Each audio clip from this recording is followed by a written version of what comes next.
Hey, Space Rangers and Bethlehem Mangers! Not Christmas yet. It has been in our house since August.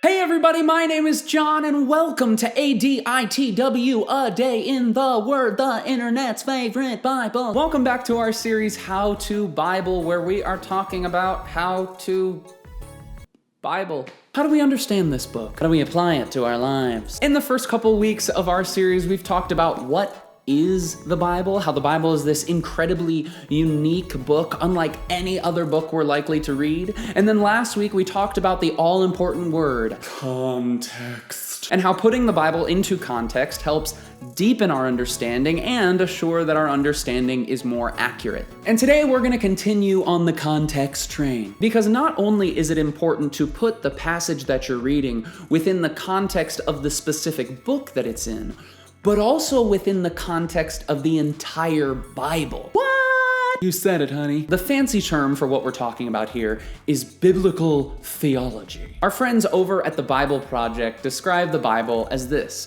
the Bible is one unified story that leads to Jesus. Another theologian, Walter Kaiser, talks about how unity within the Bible is found by tracing what he calls the promise plan of God, aka Jesus. Put very simply, Jesus is found all throughout this book, not just in the 4 Gospels in which we talk about his life. And when we talk about putting a passage within the context of the whole Bible, what we mean is discovering how this text fits in the big picture that points to Jesus. For example, in Genesis chapter 22, we read a story about how God commands Abraham to sacrifice his son Isaac on the altar. Don't worry, he doesn't do it. God calls it off. It's okay, sweetheart. Now, on the surface, this is a story about how serious our devotion to God must be if we are to follow him. We have to be willing to give up or sacrifice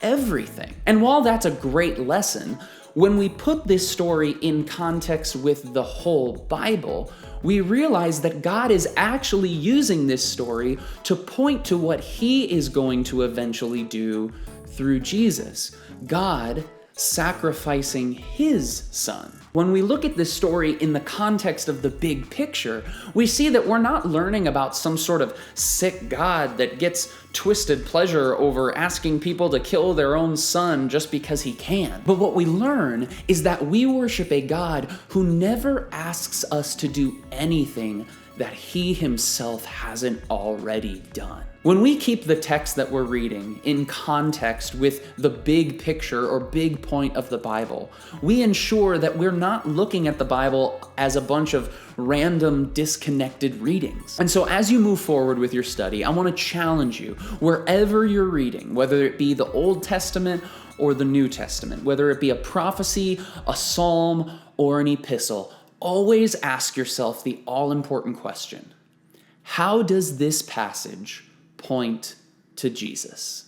Hey friends, thank you so much for watching this video. I hope it set a foundation for any future Bible study that you do. Before you go, I wanted to give a big thank you and shout out to all of our supporters on Patreon, specifically Tyler Woody, who is a producer of this show, through his generosity on Patreon. For those of you who don't know, you can give as little as $1 a month, and you can ensure that these videos, these Bible studies, continue to be made. If that is something that you're interested in, if you want to help partner with us in doing this ministry, then please visit the link in the description down below, and you can get hooked up today.